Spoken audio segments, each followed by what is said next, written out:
कोटा में आज क्या कुछ हुआ आप देखिए हमारे साथ।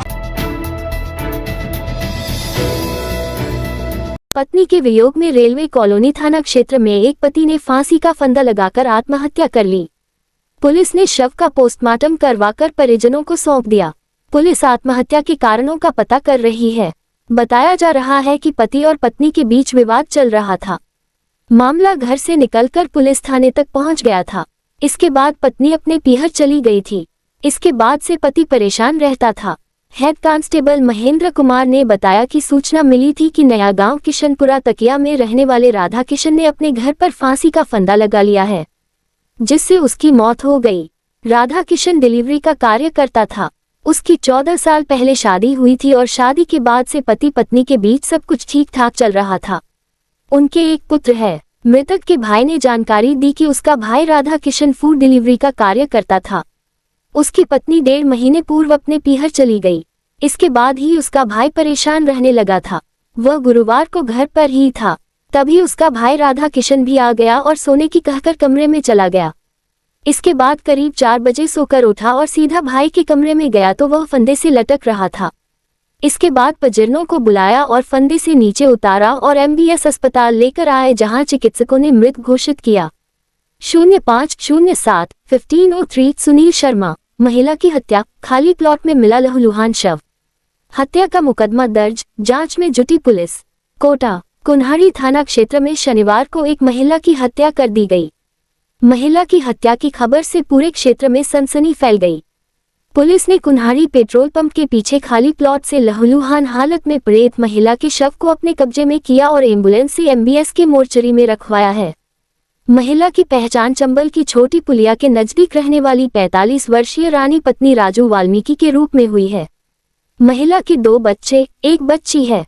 पति राजू की मौत होने के बाद से वह मुकेश नामक व्यक्ति के साथ पिछले 4 साल से रह रही थी। मृतक महिला के शरीर पर चोटों के निशान हैं। मौके पर forensic science laboratory, FSL, MOB और डॉग स्क्वाड की टीम बुलाई गई है। घटनास्थल से साक्ष्य एकत्रित किए जा रहे हैं।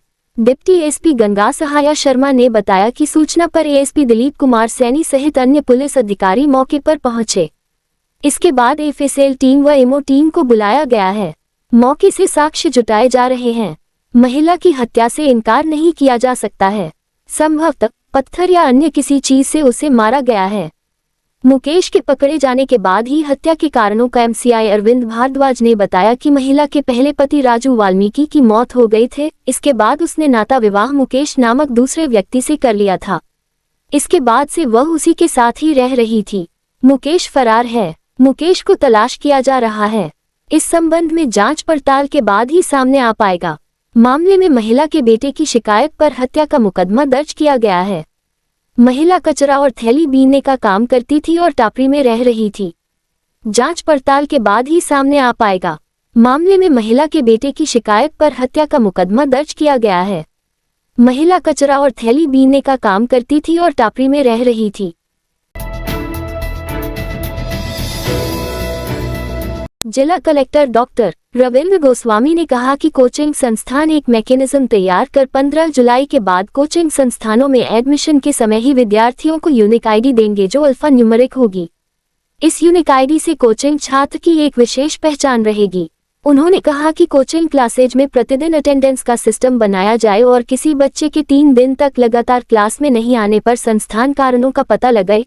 किसी तरह की आशंका होने पर सूचना जिला प्रशासन एवं पुलिस को दे ताकि समय रहते आवश्यक कदम उठाए जा सकें। डॉक्टर गोस्वामी शुक्रवार को कलेक्ट्रेट के न्यू सभागार में कोचिंग संस्थानों, हॉस्टल एवं PG के प्रतिनिधियों, नोडल अधिकारियों एवं पुलिस अधिकारियों की बैठक ले रहे थे। उन्होंने कहा कि कोचिंग संस्थानों की एक डेडिकेटेड टीम समय समय पर हॉस्टल एवं PG की विजिट कर वहां रह रहे बच्चों से बात करे। कोचिंग संस्थान से टीचर के अलावा भी कोई व्यक्ति जाकर हॉस्टल में रह रहे बच्चों से मिलकर उनकी समस्याओं के बारे में पता करे।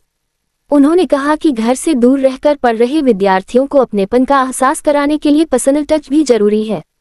उन्होंने कोचिंग संस्थानों के टॉप मैनेजमेंट के लोगों का भी आह्वान किया कि वे कोचिंग छात्र से उस माहौल में जाकर जरूर मिले जहां वह रहता है। जिला कलेक्टर ने कोचिंग संस्थानों में हर माह की जाने वाली गतिविधियों की जानकारी ली। उन्होंने कहा कि शिक्षकों एवं अभिभावकों के लिए आचार संहिता बनाने के साथ ही अभिभावकों की काउंसलिंग करवाई जाएगी। विद्यार्थियों एवं अभिभावकों को अन्य करियर ओरिएंटेड कोर्सेज की जानकारी दी जाएगी।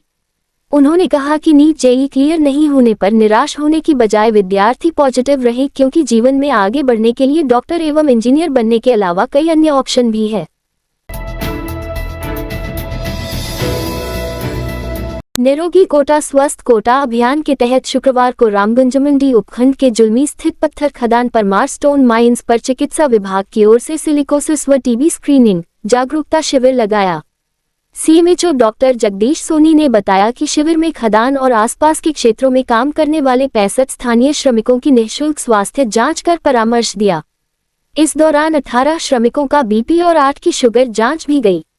5-5 श्रमिकों को स्पूटम जांच और चेस्ट एक्सरे के लिए रेफर किया। शिविर कार्यक्रम प्रभारी डीटीओ डॉक्टर एएन मीना ने बताया कि शिविर में लोगों को सिलिकोसिस रोग से बचाव के उपाय साधन अपनाने की हिदायत दी। खनन क्षेत्रों में ड्रिलिंग कार्य करते समय और ब्लास्टिंग मशीन से खनन कार्य करते समय उड़ती धूल मिट्टी से बचाव करने, खनन क्षेत्रों के कच्चे रास्तों पर पानी का छिड़काव करने, डस्ट मास्क का उपयोग करने की समझाइश की गई।